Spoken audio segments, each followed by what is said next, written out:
तो कहानी की शुरुआत में हम हिरोमी नाम की एक लड़की को देखते हैं जो बस में बैठकर कहीं जा रही होती है। उसके पीछे जो लड़कियां बैठी हुई थी वो बात कर रही थी कि टेके टेके बाप पे आ चुकी है और वो लोगों को दो हिस्सों में काट कर उन्हें बुरी तरह मार देती है। अब तभी हिरोमी उन लड़कियों से कहती है कि तुम जो बातें कर रही हो ये पूरी तरीके से फेक है, ऐसी कोई भी चीज नहीं होती। इसके बाद वो एक रेलवे स्टेशन पर उतरती है जो कि पूरी तरीके से सुनसान था। हिरोमी जब ब्रिज पार कर रही थी तभी उसे अपने पीछे से किसी के चलने की आवाज आती है, लेकिन जब उसने पीछे मुड़कर देखा तो वहां पर कोई भी नहीं था। इसके बाद हिरोमी इस चीज को इग्नोर करके आगे जाने लगी, लेकिन तभी अचानक ही उसे पीछे फिर से किसी के चलने की आवाज आती है और इस बार भी पीछे कोई भी नहीं था। ये देख हिरोमी डर गई और वहां से भागने लगी। इसी बीच हम देख पाते हैं कि अब वो चीज हिरोमी का पीछा कर रही थी। हिरोमी एक जगह पर जाकर छुप जाती है और अब जैसे ही उसे सब कुछ नॉर्मल लगा तो वो बाहर जाने लगी, लेकिन तभी वही चीज आकर हिरोमी को दो हिस्सों में काट देती है और ये चीज कोई और नहीं बल्कि टेके टेके थी। खैर अब इसके बाद हमें एक स्कूल का सीन दिखाया जाता है जहां हम काना और अयाका नाम की दो लड़कियों को देखते हैं। अयाका को अपने ही स्कूल में पढ़ने वाले एक लड़के उत्सुकी पर बहुत ही तगड़ा क्रश था, इसीलिए वो अपनी बेस्ट फ्रेंड काना से कहती है कि तुम उत्सुकी से पूछो कि क्या वो मेरे साथ डेट पर चलेगा। अगर तुमने ऐसा किया तो तुम्हारा कल का लंच मेरी तरफ से रहेगा। ये सुन काना भी मान गई और इस बारे में उत्सुकी को बताती है, लेकिन उत्सुकी कहता है कि मैं तो अयाका को जानता तक नहीं। तब काना कहती है कि वो मेरी बेस्ट फ्रेंड है। उत्सुकी कहता है कि चलो मैं उसके साथ डेट पर चलने के लिए तो तैयार हूँ, लेकिन एक बात याद रखना, मैं ये सिर्फ तुम्हारी वजह से ही कर रहा हूँ। ये कहकर उत्सुकी वहां से चला जाता है। अब जब अयाका यहाँ पर आती है तब काना बता देती है कि वो तुम्हारे साथ डेट पर चलने के लिए तैयार हो गया है। ये सुनकर अयाका बहुत ही ज्यादा खुश होती है। खैर अब इसके बाद जब काना अपने घर पहुंची तो उसके रूम में पहले से ही उसकी कजन रैनी मौजूद थी। रैनी काना को उसके नए बॉयफ्रेंड के फोटोज दिखाती है, लेकिन काना को उसका बॉयफ्रेंड पसंद नहीं आया। इसके बाद काना रैनी को अपने रूम से बाहर निकाल देती है क्योंकि उसे अपना रूम किसी के साथ शेयर करना बिल्कुल भी पसंद नहीं था। अगले दिन स्कूल में काना अयाका से उसकी डेट के बारे में पूछती है। तब अयाका उसे बताती है कि हमने डेट पर सिर्फ बातें ही बातें की और बातें भी ऐसी थी कि वो सिर्फ तुम्हारे बारे में ही बातें कर रहा था, लेकिन वैसे वो लड़का ठीक है। आज उसने मुझे अपने साथ घर तक चलने के लिए कहा है, लेकिन मैं अकेले जाना नहीं चाहती, तुम भी मेरे साथ चलो। अब वैसे तो काना जाना नहीं चाहती थी, लेकिन वो अयाका के ज्यादा कहने पर मान जाती है। इसके बाद ये लोग शाम को अपने घर जाने से पहले एक कैफे में जाते हैं जहां पर उत्सुकी इन दोनों को हिरोमी की डेथ की न्यूज दिखाता है, जिसमें रिपोर्टर बता रही थी कि हिरोमी की बहुत ही अजीबोगरीब तरीके से डेथ हुई है। उसकी बॉडी दो हिस्सों में कटी हुई थी। उत्सुकी इन दोनों को बताता है कि जरूर हिरोमी को टेके टेके नाम की एक बिच ने मारा है। वो अपने शिकार को इसी तरह दो हिस्सों में काट देती है। तुम कभी किसी रेलवे स्टेशन के ब्रिज को पार कर रही हो और अगर तुम्हें पीछे से किसी की आवाज सुनाई दे तो पीछे मुड़कर मत देखना, वरना टेके टेके तुम्हें मार देगी। तभी अयाका भी कहती है कि मुझे भी टेके टेके के बारे में पता है।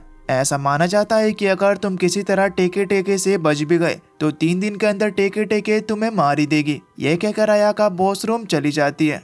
अब सिर्फ यहाँ पर काना और उत्सुकी थे। काना उत्सुकी से पूछती है कि तुम्हें अयाका कैसी लगी। तब उत्सुकी कहता है कि मुझे तो अयाका में कोई भी इंटरेस्ट नहीं है, बस तुम्हारी वजह से मैं ये सब कर रहा हूँ। इनकी ये बातें यहाँ पर अयाका ने भी सुन ली थी। खैर अब इसके बाद जब ये दोनों घर की तरफ जा रही थी तब अयाका बहुत ही ज्यादा उदास थी। काना पूछती है कि क्या हुआ। तब अयाका बताती है कि उत्सुकी तुम्हें पसंद करता है, ना कि मुझे। ये सुन काना कहती है कि मेरे अंदर उसके लिए कोई भी फीलिंग नहीं है, तुम इसके बारे में मत सोचो।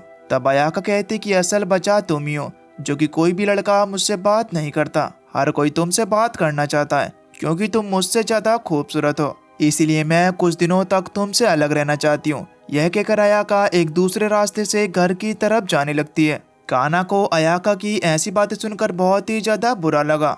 अब वो भी अपने घर की तरफ जाने लगती है। इधर जब अयाका उस रेलवे स्टेशन के ब्रिज को पार कर रही थी तभी उसे अपने पीछे से किसी के चलने की आवाज आती है। उसने जब अपने पीछे मुड़कर देखा तो पीछे टेके टेके थी जिसका शरीर आधा कटा हुआ था। अयाका ये देखकर डर कर वहां से भागने लगती है, तभी वो वहीं पर गिर गई। अब तभी टेके टेके उसके पास आकर उसे दो हिस्सों में काट देती है। खैर अब इसके बाद अगले दिन हम काना को देखते हैं जो कि अयाका की डेथ से काफी ज्यादा सदमे में थी। कान्हा को पूछताछ के लिए पुलिस अपने पास बुलाती है। वो लोग उससे पूछते हैं कि क्या तुम दोनों के बीच किसी बात को लेकर लड़ाई हुई थी। तब कान्हा उनसे झूठ बोलते हुए कह देती है कि हमारे बीच ऐसा कुछ भी नहीं हुआ था, बस वो दूसरे रास्ते से चली गई थी। इसके बाद जब कान्हा घर जा रही थी तभी उसके पास उत्सुकी आता है। उत्सुकी कान्हा का मूड ठीक करने के लिए उसे एक शांत जगह पर ले जाता है। उत्सुकी बताता है कि जब अयाका मेरे साथ डेट पर गई थी तब उसने मुझे तुम दोनों की दोस्ती के बारे में बताया था। वो बता रही थी कि हम दोनों बहुत ही अच्छे दोस्त हैं और जब भी हम दोनों के बीच लड़ाई होती है तो हमारी वो लड़ाई सिर्फ एक दिन तक चलती है। अगले दिन हम दोनों एक दूसरे से बोलने लगते हैं। ये बातें सुनकर वहाँ पर कान्हा को रोना आ जाता है। इसके बाद उत्सुकी कान्हा को उस जगह पर छोड़ देता है जहाँ से कान्हा अपने घर जाने वाली थी। जाने से पहले कान्हा उत्सुकी से कहती है, तुम्हें क्या लगता है कि अकाया को टेके टेके ने मारा होगा? तब उत्सुकी कहता है कि टेके टेके जैसी कोई भी चीज नहीं होती, बस ये मन गढ़ंत कहानी है।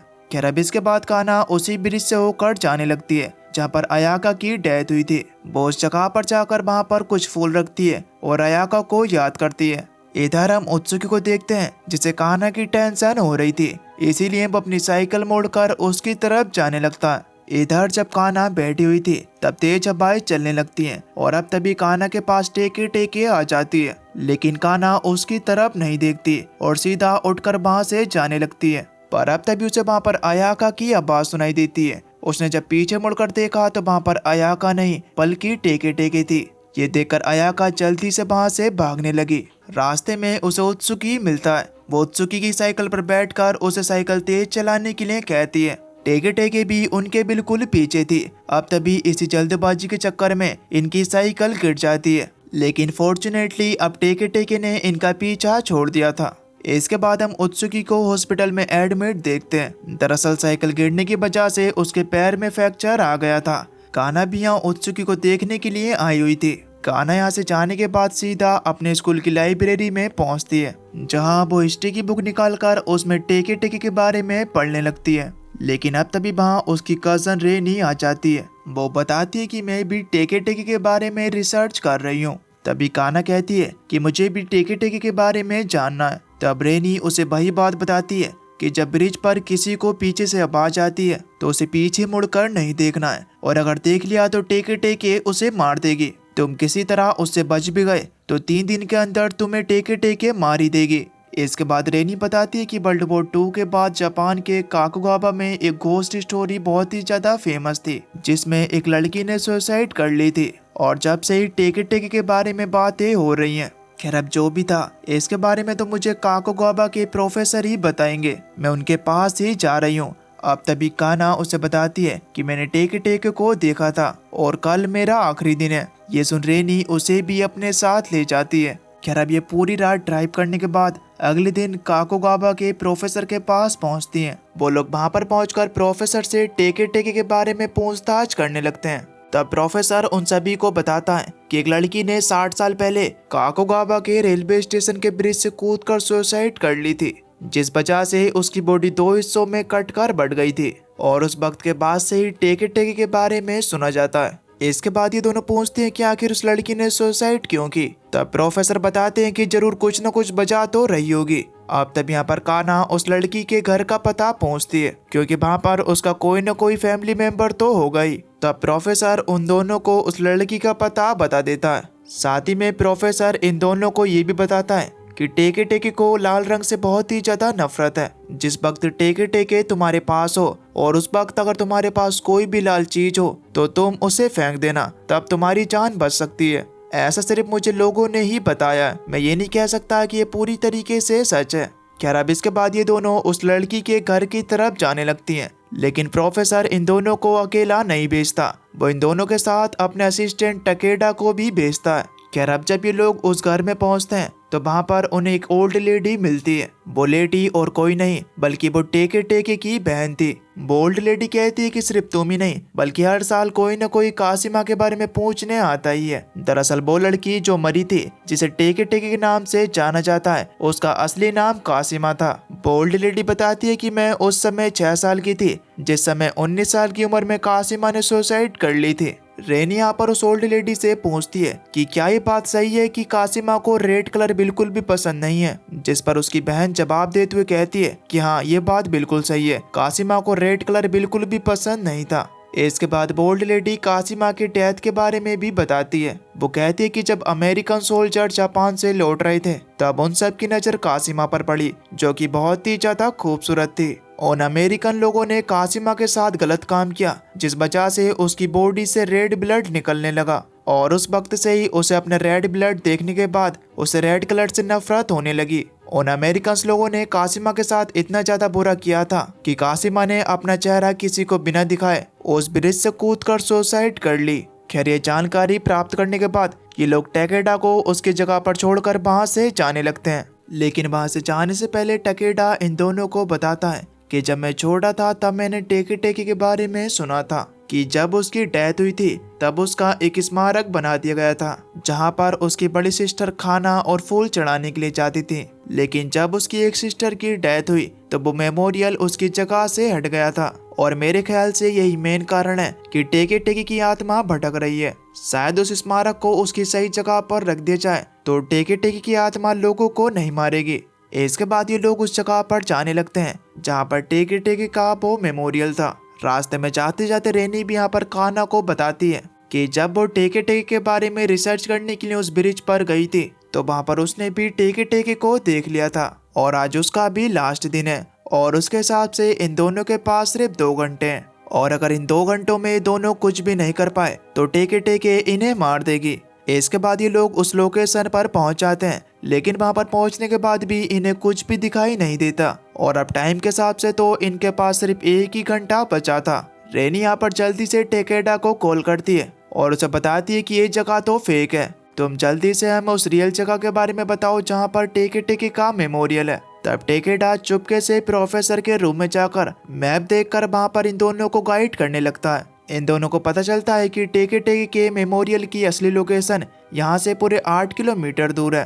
टेकेडा इन दोनों को लगातार गाइड कर रहा था, लेकिन अब तभी वहाँ पर एक सिक्योरिटी गार्ड आकर टेकेडा को देख लेता है क्योंकि वो बिना पूछे प्रोफेसर के ऑफिस में घुसा था। रेनी अब काफी ज्यादा कंफ्यूज थी, लेकिन तभी किसी तरीके से टेकेडा रेनी को बताता है। इसके बाद मेन लोकेशन पर पहुंचने के बाद इन दोनों को वो मेमोरियल मिल भी जाता है जिस पर कासिमा लिखा हुआ था। इधर हम टेकी टेकी को देख पाते हैं जो कि अब जल्दी से इन दोनों की तरफ आ रही थी। इससे पहले कि टेकी टेकी इन दोनों तक पहुंच पाती, इससे पहले ये दोनों उस मेमोरियल को सीधा कर देती हैं। खैर अब इसके बाद ये दोनों अपनी गाड़ी में जाकर बैठ जाती हैं, लेकिन अब तभी इन दोनों की नज़र अपने पीछे टेकी टेकी पर पड़ी। टेकी टेकी से अपनी जान बचाने के लिए दोनों जल्दी से गाड़ी चलाकर वहां से भागने लगी। अब तभी कान्हा को ये याद आता है कि इनके पास बहुत सारी रेड चीजें, इसलिए कान्हा जल्दी से अपनी गाड़ी से सारी रेड चीजें फेंक देती है। लेकिन यहाँ पर सबसे बड़ी दिक्कत तो ये थी कि इनकी गाड़ी का कलर ही रेड था।